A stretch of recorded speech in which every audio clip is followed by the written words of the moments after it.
Обязательно приду. Хорошо.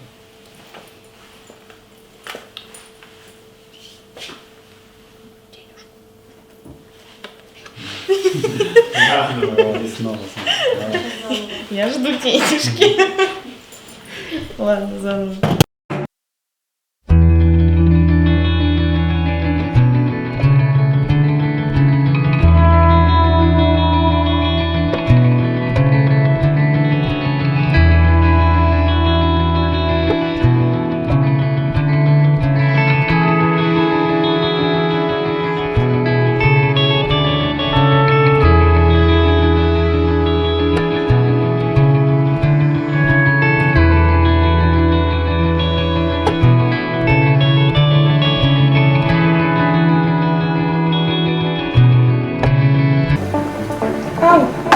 Ничего не видим? Нет, ничего не видим, он очень горячий. Никто не готовит фалафели с такой душой, как вы. Никто не готовит фалафели с такой душой, как вы. Никто не готовит фалафели с такой душой, как вы. Все. Давайте еще раз. Свою душу давай. Давайте, готовы? Давайте. Стойте. Нет, по нее нельзя. بدون مقدمات طويلة، الفيديو هيكون عن تجربتي في الشيء اللي أنا بعمله دلوقتي، وهو ممارسة إخراج فيلم قصير عن مصري يعيش في روسيا. فيلم أنا كتبت السيناريو بتاعه، قعدت تقريبا 3 شهور أكتب فيها، أكتبه وأعدله وأتعلم أكتر إزاي كتابة السيناريو وأعدله. كانت تجربة جديدة تماما عليا، والتجربة دايما الأولى أو أول خطوة في أي تجربة دايما بتبقى هي الأصعب، لأن أنت مش عارف أنت هتقدر تعمل ده ولا لأ، هتقدر تعدي المرحلة ديت او تدخل في التجربة ديت بكل جوانبها، اللي هي كل جوانبها تعتبر بالنسبة لك جديدة عليك، بقلة الامكانيات او بالامكانيات المحدودة اللي موجودة معاك، تحديدا الامكانيات المادية. والامر كان فيه تحدي، وافضل شيء ان انا كنت عارف ده كويس ومقدره وعامل حسابه، فانا قلت ان انا اخد وقتي معقول عشان اقدر اقوم بالخطوات ديت.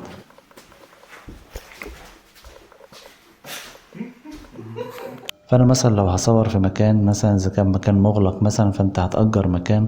اذا كان في المشهد فيه حاجات معينة او فيه ادوات معينة، فانت بتحاول توفرها، ممكن تشتريها، ممكن تكون موجودة عندك. فكل ما كان التحضير اكتر، كل ما كان يوم التصوير متيسر، وبتقدر انك في اليوم اليوم يعدي بسلام، وتركز اكتر في امور تانية غير الامور الادارية. فبعد ما جمعت المجموعة اللي هتشتغل معايا وعملنا جروب على الواتساب، بدأت أجمع المشاهد اللي عندي كلها في الفيلم القصير وأحدد الأماكن اللي أنا هصور فيها. فقلت أبدأ بأسهل أشياء أو أكتر أماكن مش مكلفة عليا. فكان من أسهل الأشياء ديت إنه هيكون في مطعم، والمطعم قلت أستغل المطعم اللي موجود في المكان اللي احنا بندرس فيه. فاستأذنا منهم، وأول يومين صورنا في المطعم وصادف ان المشاهد اللي هتحصل في المطعم هي من المشاهد المهمة في الفيلم القصير، ومن اصعب المشاهد في التمثيل، لانها من المشاهد المحورية والمشاهد الصعبة شوية من ناحية التمثيل ومن ناحية التحضير. والصعوبة الاكبر ان انا همثل فيه، واللي انا كنت حابب ان انا اعمل لان انا حابب امر بالتجربة ديت، لانها هتزودني حاجات في شخصيتي. ففكرة انك تمثل، فانت ما بتبقاش شايف الصورة كاملة، انت بتبقى جوه الصورة، او بتبقى مش ورا الكاميرا، بتبقى ورا الكاميرا شايف كل التفاصيل، فبتقدر في لحظتها تعدل اي خطأ من اي حد مشارك في المشهد ده. انما لما اكون انا مشارك جوه المشهد، فمبقاش شايفه بشكل كامل.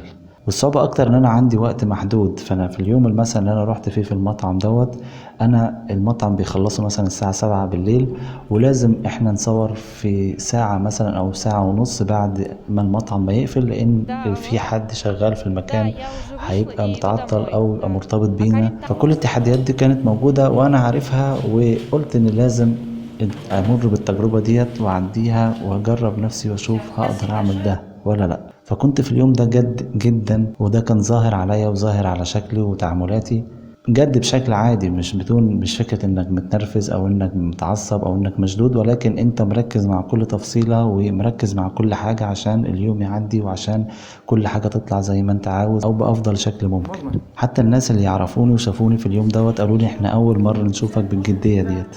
بعد كده جه في المرحلة التانية ان انا احضر لايام التصوير اللي بعد كده.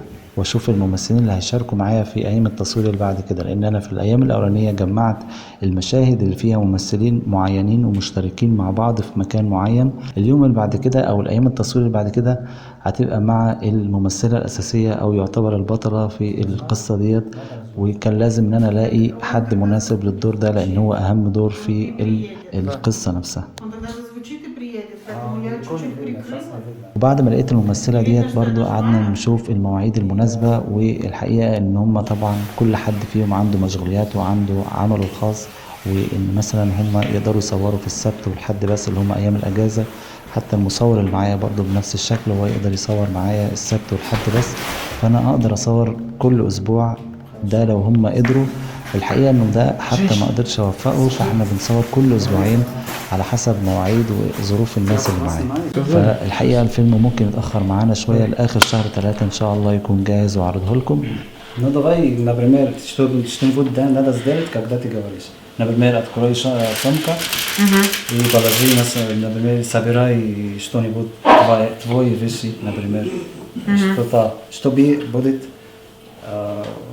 живое сейчас. Хорошо. Засунь гремячку в сумку.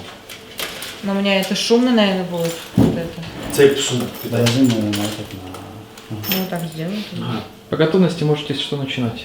Она можно в раз сейчас или можно, да? Отцепить? Да. Да ладно. Ну, раз уж надо, я. Пускай, да, сумку? Сумку от тебя бежит? Ну, конечно. Ну, поэтому я и пытаюсь все время аккуратно как-то куда-то.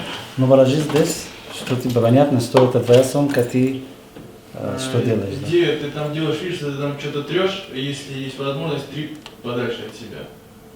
Если есть вариант. Не близко здесь. Туда? Что ты трешь, Она видна в в другом кадре. месте, подальше. Не близко. Видна в кадре сумка. Вот сейчас, когда лежит. فبقى لما دخلنا في المرحلة التانية ديت والإعداد للتصوير للأيام اللي بعد كده في التصوير بعد يومين المطعم، كان المفروض إن أنا هصور جوه شقة. الحقيقة إن أنا كان لازم أجر شقة مناسبة للتصوير وراعي فيها نقط كتير، وأهمها موقعها عشان الممثلين اللي معايا ما يتعبوش معايا، ما يبقاش مثلا موقعها بعيد قوي يعني ان انا اتعبهم معايا في مشاوير. الحقيقة دورت على المكان التصوير في اليوم دوت، وكانت شقة يعني متوسطة، وكان ان انا وقدرت ان انا اجرها تقريبا يوم ونص. وفي اليوم ونص دول كان لازم اصور مشاهد معينة، وكانوا تقريبا 11 مشهد لازم يتصوروا في المكان دوت ما بين ممثلين مختلفين. التحدي هنا ان انا لازم اخرج من الشقة ديت، لان هو هنا في روسيا نظام كده ان انت ليك ميعاد معين تيجي فيه وميعاد معين لازم تخرج فيه. التحدي هنا ان مش كل الممثلين يقدروا يجوا في وقت واحد، منهم اللي يقدر يجي من الساعة مثلا الصبح لحد العصر، ومنهم اللي يقدر يجي تاني يوم الحد، حد يقدر يجي من السبت وحد يجي يوم الحد. والتحدي الاكبر انه في مشاهد مشتركة ما بين الممثلين دول اللي هم ما يقدروش يجوا مع بعض. انا دوري ان انا ما ينفعش ان انا اقف، لازم هنصور ولازم احنا هنأجر الشقة، ولازم في اليوم دوت نقوم بان احنا نقضي المشاهد ديت، رغم ان الممثلين المفروض يبقوا متواجدين مع بعض في اللحظات ديت في لحظات التصوير، الا ان ده مش متوفر. فقلنا ان احنا هنصور في اليوم السبت دوت هنصور مع الممثلة الاولانية المشهد من زاوية معينة، وفي اليوم التاني نصور مع الممثلة التانية بزاوية تانية معينة، عشان في الاخر لما نجمعهم في مشهد واحد اللي يشوف المشهد يحس ان هما في نفس الوقت وفي نفس اللحظة تصوروا. انما الحقيقة هما تصوروا على يومين وكل حد فيهم ما شافش التاني.